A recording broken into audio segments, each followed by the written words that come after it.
सुदूरपश्चिम प्रदेशको विकासप्रति समर्पित दिनेश एफएम 93.8 मेगाहर्जसँगै लम्कीको लम्की एफएम दिनेश खबरको फेसबुक पेज, मोबाइल र अनलाइनबाट समेत एकैसाथ प्रसारण भइरहेको बिहान 6:30 बजेको दिनेश खबरमा रक्षा भट्टको नमस्कार।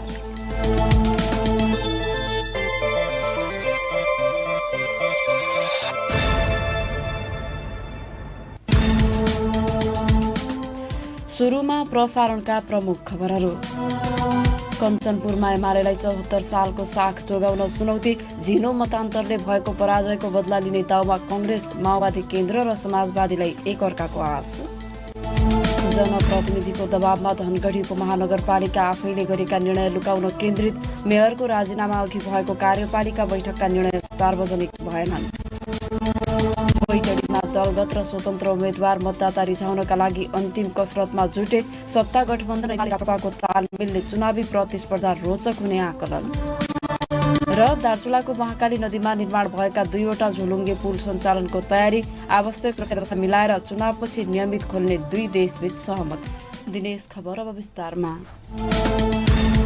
सुदूरपश्चिम प्रदेशमा 15 जना जनप्रतिनिधि निर्विरोध निर्वाचित भएका छन्। निर्वाचन आयोगले सार्वजनिक गरेको विवरण अनुसार विभिन्न जिल्लामा दलित महिला सदस्यको कोटामा 12 र महिला सदस्यको कोटामा 3 जना गरी निर्विरोध निर्वाचित भएका हुन्।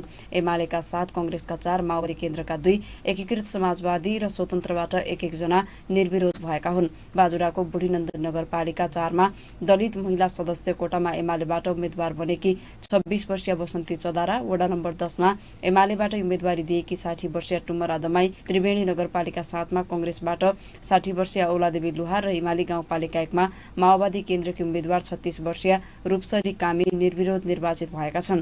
त्यस्तै बझाङको साइपाल गाउँपालिका 1 मा कङ्ग्रेसबाट दलित महिला सदस्यमा उम्मेदवारी दिएकी 36 वर्षीय सुरती कामी, वडा नम्बर 4 मा कङ्ग्रेसबाटै 42 वर्षीय अमृता कामी, केदारसिंह गाउँपालिका 4 मा दलित महिला सदस्य कोटामा स्वतन्त्र उम्मेदवारी दिएकी 55 वर्षीय कन्थरी देवी ओखेडा, केदारसिंह सातकी, माओवादी केन्द्रबाट दलित महिला सदस्यकी उम्मेद्वार 53 वर्षीय रम्बुदेवी कामी निर्विरोध निर्वाचित भएका छन्। बझाङकै जय पृथ्वी नगरपालिका 4 मा कङ्ग्रेसबाट दलित महिला सदस्य कोटाकी उम्मेद्वार 55 वर्षीय पुतली देवी कामी, वडा नम्बर 7 की दलित महिला सदस्य कोटामा एमालेकी उम्मेद्वार 53 वर्षीय सन्तोला चुनारा, थलारा गाउँपालिका 7 मा एकीकृत समाजवादीबाट महिला सदस्यको कोटाकी उम्मेद्वार 34 वर्षीय सुनिता देवी गिरी, वडा नम्बर 8 मा एमालेबाट 43 वर्षीय जमुना देवी खड्गा, मस्टा गाउँपालिका 7 मा एमालेबाट दलित महिला सदस्य कोटामा उम्मेद्वार 51 वर्षीय हिमकला दमाई निर्विरोध भएका छन्। दार्चुलाको अपिमाल गाउँपालिका 3 मा एमालेबाट दलित महिला सदस्य उम्मेद्वार 24 वर्षीय शोभा टमाटा, दार्चुलाकै मार्मा गाउँपालिका 5 मा एमालेबाटै महिला सदस्य कोटाकी 34 वर्षीय कमला महता पनि निर्विरोध निर्वाचित भएका छन्। आयोगले सार्वजनिक गरेको विवरणलाई हेर्दा सुदूरपश्चिममा कुनै पनि पदमा पुरुष निर्विरोध निर्वाचित नभएको देखिएको छ। कञ्चनपुरका सबै स्थानीय तहमा प्रमुख राजनीतिक दलहरूबीच नै मुख्य प्रतिस्पर्धा हुने आकलन गरिएको छ। वैशाख 30 गते हुने स्थानीय तह निर्वाचनमा जिल्लाका सबै स्थानीय तहमा प्रमुख दलबीच प्रतिस्पर्धा हुने आकलन गरिएको हो। नेकपा माओवादी केन्द्र र एकीकृत समाजवादीले जिल्लामा चुनावी तालमेल गरेका छन् भने एमाले र कङ्ग्रेस एक्लै चुनावी मैदानमा छन्। 74 सालको निर्वाचनमा एमाले 5 पालिकामा 2 मा कङ्ग्रेस र 2 मा माओवादी केन्द्र विजयी भएको थियो। यसपटक चुनावी तालमेल र दलहरूका आन्तरिक असन्तुष्टिले यो अङ्कगणित फेरिने आकलन गरिएको छ। सहकर्मी रोशन भट्टको रिपोर्ट। कञ्चनपुरमा 9 स्थानीय तहमध्ये सबैभन्दा बढी भीमदत्त नगरपालिकामा चुनावी रौनकता छ। जिल्ला सदरमुकाममा रहेको भीमदत्तको निर्वाचनलाई पनि महत्त्वका साथ हेरिने गरेको छ। संघीयता कार्यान्वयनपछि पहिलोपटक भएको स्थानीय तहको निर्वाचनमा भीमदत्तमा एमालेले जितेको थियो। वैशाख 30 गते हुने स्थानीय तहको निर्वाचनका लागि पनि विभिन्न दलका उम्मेद्वारहरू चुनावी मैदानमा छन्। 2074 को निर्वाचनमा नेपाली काङ्ग्रेसका उम्मेद्वार पदम बोगटी भीमदत्त नगरपालिकामा पराजित भएका थिए। अहिले उनी नै नेपाली काङ्ग्रेसका तर्फबाट उम्मेद्वार बनेका छन्। 2074 मा विजयी भएका एमालेका सुरेन्द्र विष्टले 11,831 मत ल्याउँदा पराजित भएका बोगटीले 11,665 मत पाएका थिए। त्यसकारण पनि भीमदत्तमा प्रमुख दल बीच नै प्रतिस्पर्धा हुने देखिएको छ। मेयरका उम्मेद्वार बोगटी। एजेन्डा त मेरो पार्टीको घोषणापत्र छँदैछ, त्यही एजेन्डा हो। चुनाव त सबैले जित्छै भन्छन्, लडेपछि जित्ने त भन्ने सोचाइ हुन्छ नि त। अब त्यो 5 वर्ष अगाडिको निर्वाचन हो, यो 5 वर्षको निर्वाचन हो। जिल्लाको बेतकोट नगरपालिकामा पनि गत निर्वाचनमा एमालेका अशोक कुमार चन्द विजयी भएका थिए। काङ्ग्रेसका भोजराज बोहरालाई पराजित गर्दै उनी विजयी भएका हुन्। उक्त नगरपालिकाको मतान्तर पनि थोरै थियो। अहिलेको निर्वाचनमा पनि समाजवादी माओवादीसँग तालमेल गरेर चुनावमा होमिएको छ भने काङ्ग्रेस र एमाले एक्लै मैदानमा छन्। बेतकोटमा पनि विगतको नतिजालाई हेर्दा प्रमुख 3 दल बीच नै कडा प्रतिस्पर्धा हुने अनुमान गरिएको छ।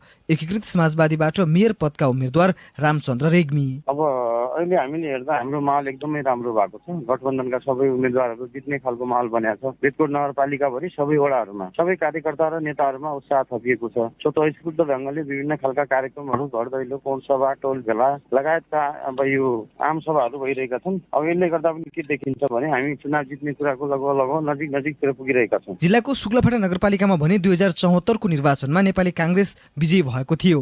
काङ्ग्रेसका दिलबहादुर एर 1000 बढी मतान्तरले विजयी भएका थिए। उनका निकटतम प्रतिद्वन्दी नेकपा एमालेका रणबहादुर महरा 5429 मत ल्याई पराजित भएका थिए। अहिले तिनै महरा एमालेबाट मेयरका उम्मेद्वार बनेका छन्। शुक्लाफाटाको समग्र विकास गर्न तथा शुक्लाफाटावासीलाई खुसी बनाउनका लागि उम्मेदवारी दिएको उनले बताएका छन्। खास गरी समृद्ध शुक्लाफाटा बनाउने र खुसी शुक्लाफाटावासी बनाउने भन्ने अभियान छ। प्रतिस्पर्धाकै कुरा गर्दाखेरि अहिले प्रतिस्पर्धा अब दोस्रो वा तेस्रो को हुने भन्ने बारेमा माओवादी र नेपाली काङ्ग्रेसका साथीहरूका बीचमा प्रतिस्पर्धा चलिरहेको छ। माहौल एकदम हाम्रो पक्षमा छ, नेकपा एमालेका उम्मेद्वारहरूको पक्षमा छ। हामी चुनाव जित्छौँ। यो सँगै जिल्लाका अन्य स्थानीय तहहरू कृष्णपुर नगरपालिका, पुनर्वास, बेलौरी, लालझाडी, दोधरा चाँदनी र बेलडाँडीमा पनि 3 राजनीतिक दल एमाले, काङ्ग्रेस र माओवादी बीच प्रतिस्पर्धा हुने देखिएको छ। विगतको निर्वाचनमा उक्त स्थानीय तहमा एमाले पुनर्वास र कृष्ण माओवादी केन्द्रले लालझाडी र बेलौरी, काङ्ग्रेसले दोधरा चाँदनी नगरपालिका जितेको थियो। त्यसकारण पनि कञ्चनपुरमा ठूला दलबीच नै प्रतिस्पर्धा हुने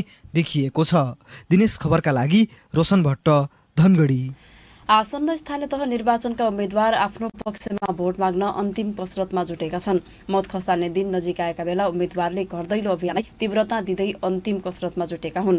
बैतडी जिल्लाका 10वटै स्थानीय तहमा उम्मेद्वार भोट माग्न अहिले घर दैलो अभियान मार्फत अन्तिम कसरतमा रहेका नेपाली काङ्ग्रेस बैतडीका सभापति चतुरबहादुर चन्दले जानकारी दिए। चुनावी तालमेल भएका पालिकामा संयुक्त रूपमा चुनावी सभा र घर दैलो अभियान सञ्चालन भइरहेको चन्दको भनाइ छ। प्रतिबद्धता पत्र सार्वजनिक गरेर घर दैलो अभियान सञ्चालन गरेर मत मागिरहेको दोगडा केदार गाउँपालिकामा काङ्ग्रेसबाट अध्यक्ष पदका उम्मेद्वार देवराज जोशीले बताए। जनताको आवश्यकता अनुसार प्रतिबद्धता पत्र बनाएको र स्थानीयका समस्या बुझ्ने र भोट माग्ने उद्देश्यसहित घर दैलो गरिरहेको उनको भनाइ छ। यस्तै नेकपा एमाले पनि 10वटै स्थानीय तहका उम्मेद्वार घर दैलो अभियानलाई तीव्रता दिएको जनाएको छ। निर्वाचनको मिति नजिकिएसँगै मत माग्ने कार्यलाई अन्तिम चरणमा पुगेको दोगडा केदार गाउँपालिकामा अध्यक्ष पदका उम्मेद्वार चक्र कार्कीले बताए। जिल्लाका सबैजसो ठाउँमा आफ्ना उम्मेद्वार चुनावी एजेन्डा सहित घर दैलोमा व्यस्त रहेका नेकपा माओवादी केन्द्रका जिल्ला संयोजक शङ्कर भण्डारीले बताए। नेकपा एकीकृत समाजवादी पनि मत माग्न अन्तिम कसरतमा जुटेको उक्त पार्टीका जिल्ला इन्चार्ज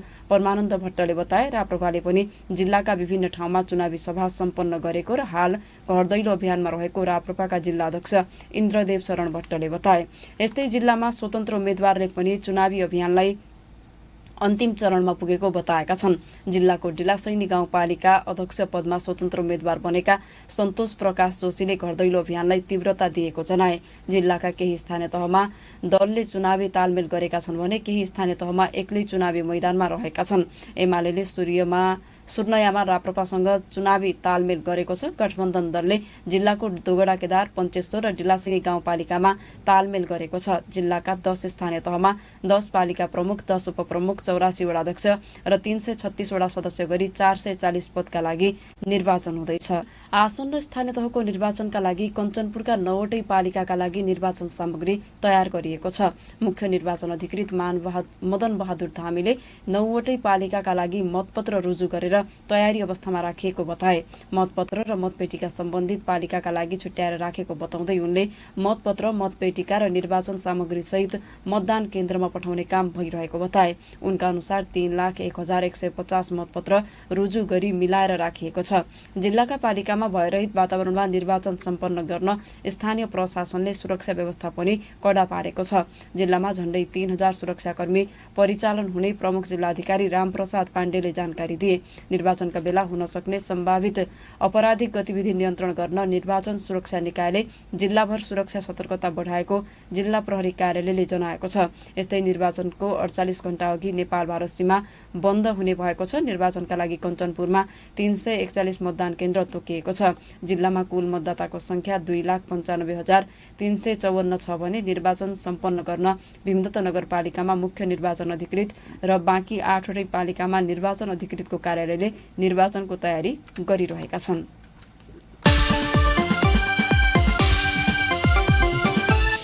जनप्रतिनिधिको 5 वर्षे कार्यकालमा धनगढी उपमहानगरपालिका आफैले गरेका निर्णय लुकाउन केन्द्रित भएको पाइएको छ। उपमहानगर बासिन्दाको चाहना विपरीत बढी निर्णय हुन थालेपछि उपमहानगर आफैले गरेका निर्णय लुकाउन केन्द्रित भएको हो। उपमहानगरपालिकाले कार्यपालिका बैठकका निर्णय सार्वजनिक गर्न पनि आनाकानी गरेको छ। कार्यपालिका बैठकले गरेका निर्णय तत्काल सार्वजनिक गरेर कार्यान्वयन गर्नुपर्ने व्यवस्था हुँदाहुँदै उपमहानगरले भने बैठकमा भएका निर्णय सार्वजनिक गर्नै मानेको छैन। मेयरले राजीनामा दिनुअघि भएको अन्तिम कार्यकाल बैठकको निर्णय पनि सार्वजनिक गरिएको छैन। सहकर्मी वीरेन्द्र भट्टको रिपोर्ट। धनगढी उपमहानगरपालिकाका निर्वाचित जनप्रतिनिधिको पहिलो 5 वर्षे कार्यकाल सकिन अब केही दिन मात्र बाँकी छ। पहिलो 5 वर्षे कार्यकालको समीक्षा भइरहेको छ। पुनः धनगढीको 5 वर्ष नेतृत्व गर्ने भन्दै मेयर पदबाट राजीनामा दिएर निरपबहादुर ओड चुनावी मैदानमा छन्। पहिलो 5 वर्षे कार्यकालमा मेयर ओड नेतृत्वले गरेको कामप्रति उपमहानगरवासी सन्तुष्ट छैनन्। उपमहानगरको कार्यपालिका बैठकले गरेका अधिकांश निर्णयको विषयमा समेत उपमहानगरवासी अझै अनभिज्ञ छन्। स्थानीय विनोद शाह। गढी उपमहानगरको कति प्रब्लम छ, बाटोघाटो कति अप्ठ्यारो छ, खानेपानी धेरै थरको प्रब्लम हामीले देख्यौं। उपमहानगरको कार्यपालिका बैठकले गरेका निर्णयहरू समयमा सार्वजनिक गर्न पदाधिकारी सुरुदेखि नै चुक्दै आएका हुन्। निर्वाचित जनप्रतिनिधिको कार्यकाल सकिनै लाग्दा समेत सबै कार्यपालिका बैठकले गरेका निर्णय अझै सार्वजनिक गरिएको छैन। उपमहानगरको फागुन 5 गते बसेको कार्यपालिका बैठकबाट गरिएका निर्णय समेत अहिलेसम्म सार्वजनिक गरिएको छैन। अन्तिम कार्यपालिका बैठकले गरेका निर्णयहरूको विषयमा नगरवासीलाई कुनै जानकारी छैन। एकदम निष्पक्ष भ्रष्टाचार उदारसीमा बिग्न जस्तो मेयर पनि तयार छैन अहिलेको जनतालाई। कार्यपालिका बैठकले गरेका निर्णयहरू तत्काल सार्वजनिक गर्नुपर्ने व्यवस्था छ। तर निवर्तमान मेयरले राजीनामा दिनुअघि फागुन 5 गते गरिएका निर्णयहरू लुकाइएको छ। उक्त बैठकबाट के निर्णय भए, कति निर्णय भए भन्ने विषयमा उपमहानगरले सार्वजनिक गर्नै मानेको छैन। उपमहानगरले गरेका हरेक निर्णयहरू आफ्नो आधिकारिक पोर्टलमा राख्नुपर्ने हुन्छ। सुशासन र आर्थिक पारदर्शिताका लागि पनि उपमहानगरले गरेका हरेक निर्णय सार्वजनिक गर्नुपर्नेमा यस्ता विषयमा समेत उपमहानगर सुरुदेखि नै चुक्दै आएको छ। उपमहानगरपालिकाकी कार्यवाहक मेयर सुशीला मिश्र भट्टको तर्क यस्तो छ। फागुनमा त मेरो साथै हुनुहुन्थ्यो, उहाँकै अध्यक्षतामा भएको हो हैन। मेरो अध्यक्षतामा 80 भर्खर भएको छ एउटा, त्यसमा राखेको छ कि छैन म त्यो भनिहाल्छु। उपमहानगरले गरेका हरेक विषय उपमहानगरवासीलाई जानकारी गराउने दायित्व उपमहानगरकै हो। अझ कार्यपालिका बैठकले गरेका हरेक निर्णयहरू त व्यापक रूपमा प्रचार गरेरै भए पनि जानकारी गराउनु पर्ने हुन्छ। उपमहानगर भने निर्णय सार्वजनिक गर्नुभन्दा लुकाउनतिर बढी केन्द्रित भएको गुनासो छ। दिनेश खबरका लागि वीरेन्द्र भट्ट, धनगढी। तुइन विस्थापन अन्तर्गत महाकाली नदीमा निर्माण भएका 2वटा झोलुङ्गे पुल सञ्चालनको तयारी गरिएको छ। नेपालमा भइरहेको स्थानीय तह निर्वाचन लगत्तै झोलुङ्गे पुल सञ्चालन गरिने भएको हो। पुल निर्माण भएको 3 महिनापछि ब्यास गाउँपालिका 4 स्थित मलघट झोलुङ्गे पुल, मालिकार्जुन गाउँपालिका 6 बाँकु स्थित बाँकु झोलुङ्गे पुल सञ्चालनको तयारी गरिएको हो। वडा नम्बर 6 को बडुगाउँ पुल पनि निर्माण भइसकेको छ। पूर्वाधार विकास तथा कृषि सडक विभाग अन्तर्गतको सस्पेन्सन ब्रिज डिभिजनले झोलुङ्गे पुल नियमित सञ्चालनका लागि जिल्ला प्रशासन कार्यालयले पत्राचार गरिसकेको प्रमुख जिल्लाधिकारी दीर्घराज उपाध्यायले बताए। झोलुङ्गे पुल निर्माण भएका स्थानमा दुवैतर्फ सुरक्षा व्यवस्थापन गर्ने विषयमा खलङ्गामा भएको नेपाल भारतका सुरक्षा अधिकारी बीचको समन्वय बैठकमा छलफल भएको थियो। बैठकपछि प्रमुख जिल्लाधिकारी उपाध्यायले पुल नियमित सञ्चालनका लागि दुवै देशका अधिकारी सहमत भएको र आवश्यक सुरक्षा प्रबन्धको व्यवस्था मिलाएर चुनावपछि नियमित गराउने बताए। झोलुङ्गे पुल निर्माण भए पनि हस्तान्तरण र नियमित भएको पत्र नआउँदा स्थानीयवासीले अहिले तुइनकै सहारामा महाकाली वारपार गर्नु परेको छ। ब्यास गाउँपालिका 2 का नरेन्द्र सिंह धामीले लामो समयदेखि पुल नियमित नहुँदा स्थानीयवासीले जोखिम मोलेर तुइन प्रयोग गर्नु परेको बताए। महाकाली नदीमाथि तुइन र ट्युब विस्थापन गर्न सस्पेन्सन ब्रिज डिभिजनले 4 ठाउँमा एकैपटक झोलुङ्गे पुल निर्माण गरेको थियो। मलघट्टे तथा मालमा 2 करोड 73 लाखको लागतमा र बाकु तथा बडुगाउँमा 2 करोड 55 लाख 64 हजारको लागतमा उक्त पुल निर्माण भएको हो।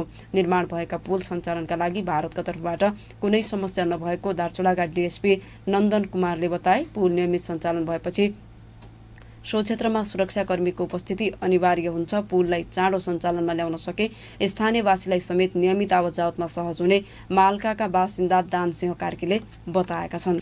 फेरि निर्वाचन सम्बन्धी खबर। दार्चुलाको छाँगरू र तिङ्करमा हेलिकप्टर मार्फत निर्वाचन सामग्री पुगाउने तयारी भएको छ।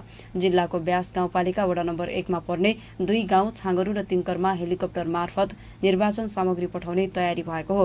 वैशाख 30 गते हुने स्थानीय तह निर्वाचनका लागि छाँगरू र तिङ्करमा सामग्री सहित कर्मचारीलाई पठाउने तयारी भइरहेको जिल्लाको मुख्य निर्वाचन अधिकृतको कार्यालयले जनाएको छ। मतदानको सवालमा भने कुनै समस्या नभएको बताइएको छ। यसै विषयमा सहकर्मी रोशन भट्टले दार्चुलाका मुख्य निर्वाचन अधिकृत कोमल प्रसाद आचार्यसँग कुराकानी गरेका छन्।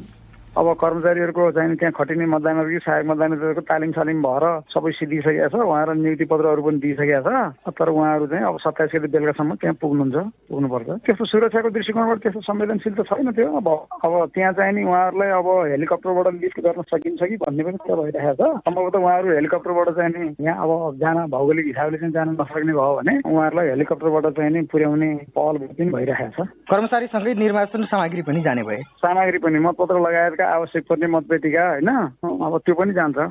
त्यो दुईटा बस्तीको चाहिँ मतदान गर्ने अवस्था कसरी मिलाउनुहुन्छ? त्यहाँ अलिक कुनै किसिमको के अप्ठ्यारो छ कि छैन? होइन, मतदानको व्यवस्था त जसरी चाहिँ अरू केन्द्रहरूमा गरिन्छ नि त्यस्तै गरेर हुने हो। त्यहाँ अरू चाहिँ नि के अरे सुरक्षाको हिसाबले जानकारीमा छैन हाम्रो चाहिँ। त्यहाँको खालि कुरा के भनेदेखि जानलाई भौगोलिक विकटता भएको भन्ने कुरा हो।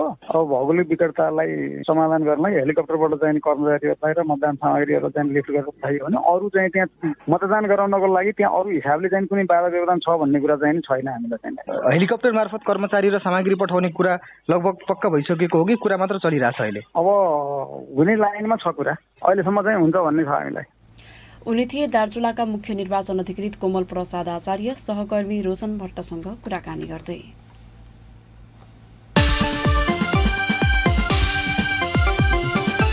र नेपाली कांग्रेसकी नेत्री तथा केन्द्रीय सदस्य आर्जु देउवाले निर्वाचन प्रचार प्रसारका क्रममा दिएको अभिव्यक्तिबारे निर्वाचन आयोगले छानबिन थालेको छ। आयोगले यसबारे अध्ययनका लागि एक उपसचिवलाई जिम्मेवारी तोकेको छ। आन्तरिक अध्ययन र उजुरी समेतका आधारमा 2 विवादास्पद अभिव्यक्ति नोटिसमा आएको आयोगले जनाएको छ। कांग्रेस नेत्री राणाले सुदूरपश्चिम प्रदेशका स्थानीय तह भ्रमणका क्रममा विवादास्पद अभिव्यक्ति दिएकी थिइन्। उनले डडेलधुरामा कांग्रेसका उम्मेद्वार निर्वाचित नहुने स्थानीय तहमा बजेट कटौती हुने भन्दै विचार गर्न आग्रह गरेकी थिइन्। त्यसपछि उनले धनगढीमा आफूहरूलाई सहयोग गर्ने युवाहरूमध्ये केहीलाई छानेर फ्री भिसा फ्री टिकटमा मलेसिया रोजगारमा पठाउने आश्वासन दिएकी थिइन्। प्रसारणको अन्तमा प्रमुख खबरहरू पुनः एकपटक। कञ्चनपुरमा एमालेलाई 74 को साख जोगाउन चुनौती। झिनो मतान्तरले भएको पराजयको बदला लिने दाउमा कांग्रेस, माओवादी केन्द्र र समाजवादीलाई एकअर्काको आश। जनप्रतिनिधिको दबावमा धनगढी उपमहानगरपालिका आफैले गरेका निर्णय लुकाउन केन्द्रित। मेयरको राजीनामा अघि भएको कार्यपालिका बैठकका निर्णय सार्वजनिक भएनन्। बैतडीमा दलगत र स्वतन्त्र उम्मेद्वार मतदाता रिझाउनका लागि अन्तिम कसरतमा जुटे। सत्ता गठबन्धन र एमाले राप्रपाको तालमेलले चुनावी प्रतिस्पर्धा रोचक हुने आकलन। र दार्चुलाको महाकाली नदीमा निर्माण भएका 2वटा झोलुङ्गे पुल सञ्चालनको तयारी। आवश्यक सुरक्षा व्यवस्था मिलाएर चुनावपछि नियमित खोल्ने 2 देशबीच सहमति। हवस् त दिनेश एफएम 93.8 मेगाहर्जसँगै लम्कीको लम्की एफएम दिनेश खबरको फेसबुक पेज, मोबाइल र अनलाइनबाट समेत एकैसाथ प्रसारण भइरहेको बिहान 6:30 बजेको दिनेश खबर सकियो। साँझ 6:30 बजे अर्को दिनेश खबर लिएर आउने नै छौँ। तपाईँ भने दिनेश एफएम सुन्दै र दिनेशखबर.com पढ्दै गर्नुहोला। अहिलेको समाचार बुलेटिनबाट रक्षा भट्ट पनि बिदा हुन्छु। नमस्कार, शुभ दिन।